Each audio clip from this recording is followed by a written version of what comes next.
Welcome to TLC for the Soul podcast, where soul meets spirit.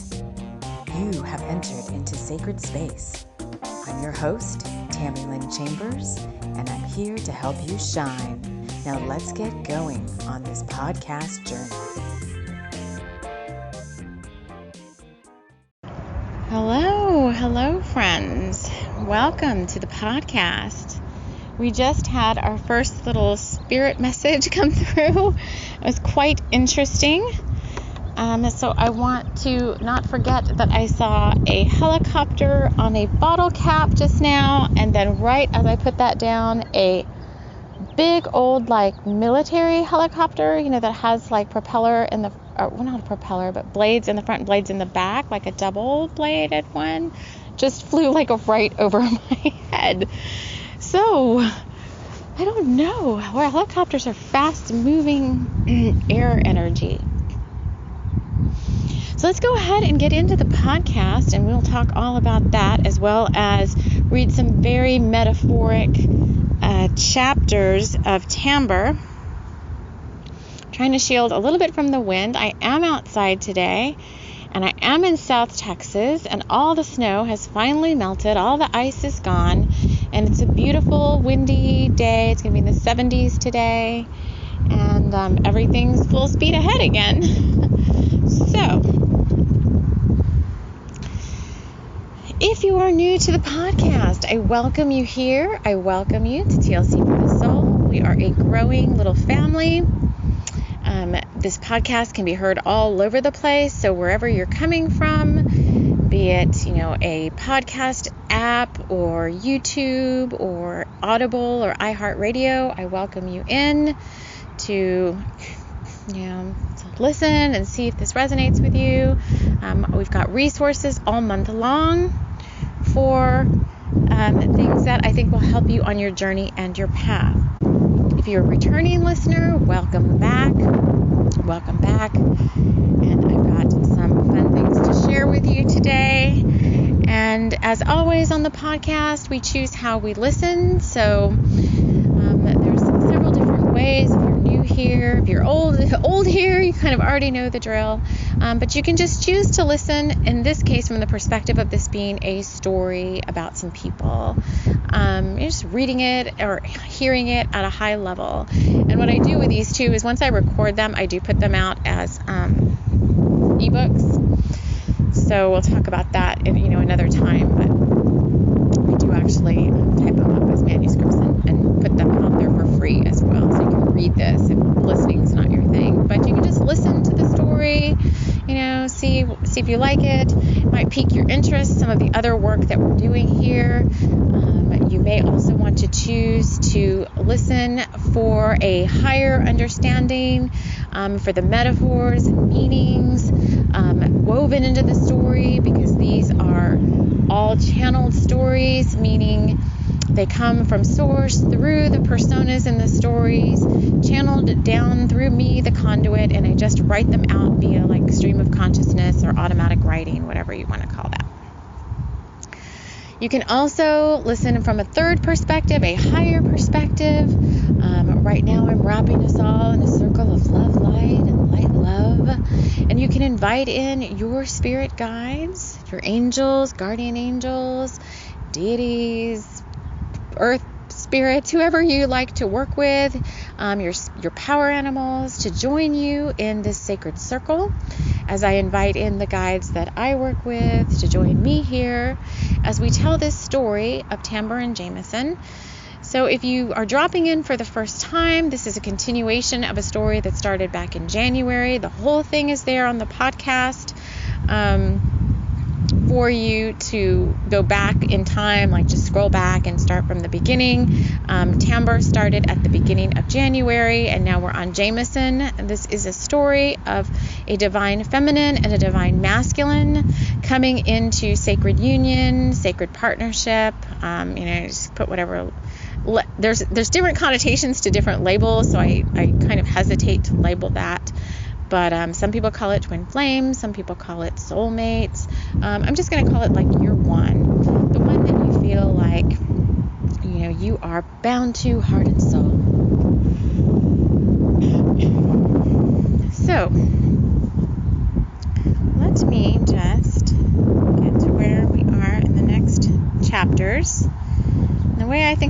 doing this, the best is just reading the chapters and then talking about them, unless the guides here want me to jump in and, add more to it as we're going along. So when we last left off, we had Tamber and Jamison finally getting together, finally hooking up, finally coming into 3D union, and they were having a good old time, and they got a call. Jamison got a call from High Corps that there was this special mission, and Dakar needed help with this mission, and so Jamison was called away to help Dakar and kind of left Abigail waiting behind. And as always, if you're listening from a higher perspective, with the divine masculine and the divine feminine, this story, or my stories, whatever the theme is. In this case, the theme seems to be divine counterpart union. In this case, the energy at the time was that the feminine and the masculine, the feminine was kind of waiting in the waiting room for the masculine, and the masculine was off doing soul mission work. And so we drop in now as Jamison gets to Dakar's to find out what was so important that he had to be pulled away from Tamber. So we go into chapter 7, The Lost One. Jamison entered slowly, not sure if he liked what he thought was happening here. He didn't want to be the one to tell Dakar he couldn't help, but he felt if he accepted this mission, it could be a long one. He'd never really hung out with her before. Dakar preferred to work with a select few agents, and it had always been Tamber who had piqued his interest. The last time he saw Dakar, Tamber had been delivering a small box with something sinister inside. He had been the one to fly the mission to receive the dreaded box. All the way up into the Italian Alps, she had asked him to fly, and into that strange little town at the top. He had accepted the box from its keeper, a wise-ass-looking old guy who didn't really want to part with it. And then she had met Dakar, and all of Jamison's old jealous streaks had peaked. Now he wondered if maybe he'd been overreacting. She was with him, after all. At home right now, waiting for him. Hopefully in his bed, thinking about him. His mind trailed off as Dakar poured another drink. Tamber was, in all intents and purposes, thinking about Jamison. She just wasn't naked in his bed dreaming about him. She was hot on the trail of something she had seen peeking inside his bedroom window. It looked like a cat, or maybe a woman trying to be like a cat. She had shifted and moved outside, slowly and swiftly, sight unseen, making her way through the hedgerows. What she sought was just up ahead and moving with a cunning and slow pace, and almost toying her to follow. What Tamber wanted, she always got, and she wanted to know what this Catwoman was up to. She sniffed and smelled desire, and a potion that she couldn't quite put her finger on, although she had smelled it before. Jamison re-entered his body. His mind had been traveling, and he thought he saw Tamber out in the hedgerows, but what was she up to? She promised to wait at his place. And because we desperately need someone to fill in here, he heard Dakar say, I asked High Corps to phone you. Dakar said, putting down his empty glass. So what do you say? Dakar said, eyeing Jamison, who seemed perplexed. He could tell he wasn't listening. At that, the door at the top of the stairs opened, and Abigail appeared, carrying what appeared to be a scrying mirror. Darling, she said, and stopped at the sight of Jamison. Oh, I'm sorry, she lied. I didn't know we had company. But she knew darn well we had company, Dakar shot her a telepathic note. You knew he was coming here, didn't you? He asked her with curiosity. She laughed lightly in return. Of course, silly, she answered him back in his mind. Darling, this is Jamison, Dakar said, trying to not look or sound awkward. Tamber's Jamison. Oh, Jamison. Hello, Abigail said, moving towards him and offering her hand. Jamison was not used to such pleasantries. He was usually the one making the moves, although he was very familiar with moves being made on him. He looked the part of a hot young stud, and women were just drawn to him. But Jamison felt something different from Abigail. She felt friendly, not lusty. So he took her hand in his, and in perfect gentlemanly style kissed it. Abigail blushed and moved over to touch Dakar's hand. She needed her man next to her at most. She wanted all of him and would never, ever think of doing anything outside the sanctity of the home. She wanted him to know that. The strange ennui filling the air dissipated, and with the pleasantries aside, Abigail presented the looking glass to Jamison. "There's something you should see here." "Oh, wrong voice." "There's something you should see here," she said as Dakar placed his hand at the small of her back. She felt a chill of longing enter her very being. Later, she told him in her mind. Jamison tilted the scrying mirror so he could look inside, and what he saw made him shiver.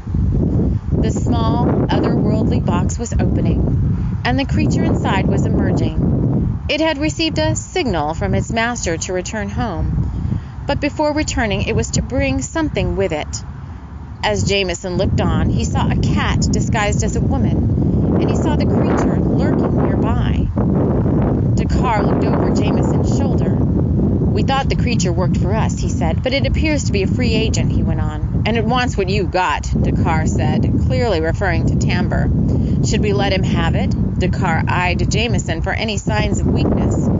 This was, by all accounts, an important mission to the bringers of the light, or they wouldn't have called their best agents together. But to use his woman as bait?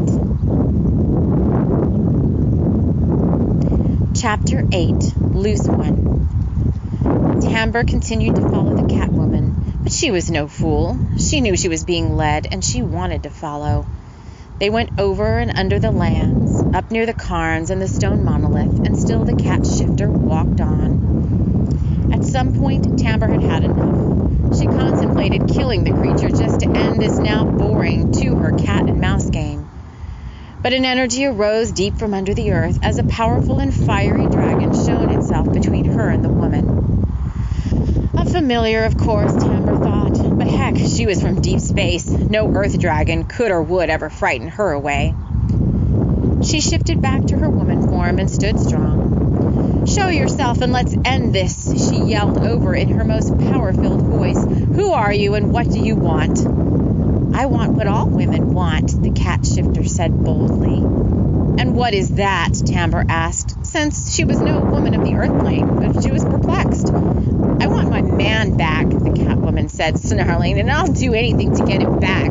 It's Jamison von Platt is mine and always will be." Now Tamber, well versed in how her heart felt about Jamison, only felt greed and lust coming from this one. There was no love there. "Well, I'm afraid I must decline your request," Tamber said, yawning now. She boldly turned her back on the cat and started to walk away. The dragon reared and appeared in front of her, blocking her way. "Is that all?" Tamber said, eyeing the Catwoman moving up behind her. "You just want Jamison? What for?" The Catwoman had no response. Her claws and cords so deeply attached to him she didn't really even understand anymore why they were there. She just felt the need to drain him of anything she could put her paws on. "Well," said Tamber, too bored to continue. "Just come take him," she said, pushing past the dragon. She shifted now to her raven self and flew up into the deep blue sky. And the cat and the dragon looked on with a feeling of lost loneliness. They would have their way at all costs. But unbeknownst to them, as all cords of love bound around Tamber and Jamison, and as the roots of their love took hold stronger and stronger, no other lover's lust or otherwise could tear them apart. Messages for some of you out there. Messages. So, oh my God, birds are flying over so fast. So things are starting to move forward. Things are starting to take root. Stuff is starting to happen for divine counterparts that want to be in union, or want to come into union and have been in some sort of a waiting room, either at their own doing because they've had healing work. So this is you. I'm talking to you listening, because you might have had healing work to do. There could be various reasons why you're in separation, but it all comes back to typically that there's something that has to heal either in one or both parties before you can come into union again. And this is even for divine counterparts that haven't even met each other yet in this lifetime, but you know that you're destined to meet. Or maybe you don't know and you just have an inkling and you need, someone to help you understand that, which is why people like me are here, and other people that kind of do this work with spirit as our calling, as our soul mission, as part of it anyway. It's not my entire soul mission, but and I thought it was very interesting. Like, okay, they're going to use Tamber as bait for what's happening with this creature. I've been wondering what's happening with the creature in the box for a while now, and it's kind of like a side story to the whole thing about the union energy, which is this cat woman type energy or cat person energy, because it could be masculine or feminine, although it feels like a feminine energy to me, reaching out to a divine masculine. So this is all about the, whatever you want to call it, past partners, karmic lovers, past relationships. It doesn't even have to be partners. It could even be soul family, soul tribe. So a family member, a friend, someone you hold in very high regard, who has kind of got so many cords attached to you that they're draining you away from your true source of power. And they may even have you believing like you don't deserve a love as grand as this soul union, just because of old past, crap you have between you and this person. Like, you may not even deserve to have this relationship anymore. You may, the cords may be so deep and may run to so many past lives that you may not even understand where these feelings are coming from, why you feel like you can't move forward, why you may feel stuck and unable to move closer to your counterpart, because it's just interesting as I said that, as I'm talking, no one ever walks around here, and some guy's walking around behind me as I'm talking about that.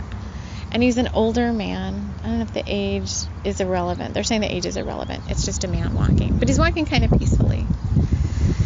And he's got a green shirt with a yellow stripe. So, yeah, these cords are draining you from the heart space and definitely from the solar plexus. And when I work with divine counterpart couples, I can see these cords, feel them, sense them, whatever, between one or the other going out to other things that could be draining you and keeping you from coming into union with each other. And yeah, so weird. And this guy just kind of disappeared. So they have to be removed, and they can either be removed by the person that has them in them. So if you're the divine masculine, I just get a sense it's really a divine masculine in this case, and you know how to do energy work, then it's time to do some energy work on yourself and cut those cords out. Now, I do want to share this as well for people who know how to do energy work. I'm really talking about people who are well versed, not someone who is just starting out. This is definitely advanced work. If this is something that you feel could be happening between you and your counterpart or your soulmate, then I would advise you at that point to seek wise counsel. It doesn't have to be, it's not necessarily from me, because I typically work with people on a case-by-case basis. I don't it's not something I do all the time, like this type of energy work with people. People find me, and if I'm guided to by spirit, then I will work with them. So But I would seek, somebody who is definitely well-versed, someone you resonate with in energy work that can help you with that. And I would just ask your guardian angels or your spirit guides or whatever, like, how can I serve my counterpart? How can I serve my twin, my soulmate? How can I best serve them? And you will be shown. And if it's that, they have some healing work that needs to be done, then it's kind of your part of your mission as their twin to help them with that. So just as an example, you can check in with your guides and with their guides and their higher self. And if their higher self has granted permission, then this is really only between twins and very well-connected couples that I would do this type of work. I don't do this for people who want to do like love spells on somebody else. This is not what I'm talking about. I'm talking about your twin, your divine counterpart. You're from the same emanation of light. So I don't want people listening to this to get confused. Especially people who are new to this journey. There's a lot of confusion about all of that. We're not talking about love spells and love potions and bindings to bring somebody towards you that you have a crush on or whatever. We're like cut, disconnect on that. I'm not talking about that at all. I'm talking about very advanced spiritual work that has to do with twins and divine unions and soulmate connections. So I want to be very, very clear there. Okay, so why, I'm curious, I'm asking the guides that are here why we had a shorter story and why I've been going into this depth of conversation about healing between counterparts, because I want to see if they want me to continue talking about this, if they say that they're done. Okay, so they're saying that the message has been received and I can move on from that conversation now. So the next time we show up with Tamber and Jamison, I think we will be, their relationship will be deepening. I'm just getting a sense for where the story is going. And we're going to find out what's this Tamber is bait all about, because that's kind of got me a little wondering what's going on. As I'm recording this, Mercury retrograde has gestation direct. This is being recorded in February of 2021. We have a lot of cool things coming up for the podcast in March, and I hope you will join me in March. I'm going to start putting out not necessarily a schedule, but kind of a little monthly activities, calendar of events kind of a thing. So you'll know what's coming up, because we've got quite a few different series here on the podcast to serve you. And so when that's up and available, I will make an announcement on this podcast. Another guy in a green shirt. Another guy in a green shirt jogging past me. Sure, it's heart healing, folks. Yeah, it really feels divine masculine-ish right now, like divine masculine taking action. Hence that helicopter that flew overhead. It was a military helicopter, and it was army green, and it was very powerful looking with its double, what are those things called? The helicopter blades. And that guy's leaning the yellow. He's in a bright yellow truck. I love it. Okay, so the next thing to be happening is the March energy update. Will be the next thing I'll be doing on the podcast, and I expect that to be kind of long. They're saying there's a lot to talk about for March, and then we will be going live. The podcast will be going live on Friday, this coming Friday, the 26th of February. I'll be diving into the March energies from the March update, as well as doing a recap of February. We'll be drawing cards, and I will also be doing the little rollout of The Stallion Returns, which is the latest book in my Thunder Rose Collection series. And I'm not going to go into a lot of detail about that here, but we will roll that out live. So I will be trying to go live on Instagram and YouTube. And when I have all of that figured out, I'll just come on and do a trailer for that here on the podcast, because I don't think I have a way to stream the podcast live that I'm aware of at the moment. I'm going to look into that, though, in case you are interested in that. I may be able to do it from iHeartRadio. I'm not sure yet.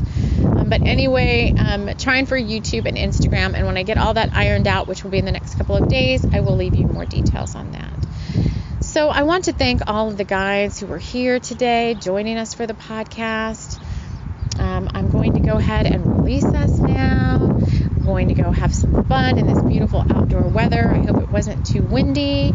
And we will see you all again soon in the next podcast episode. Take care.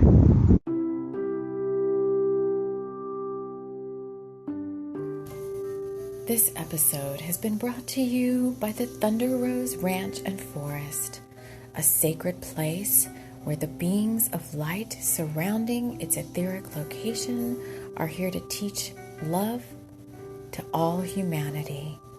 We want to thank you so much for joining us. Take care.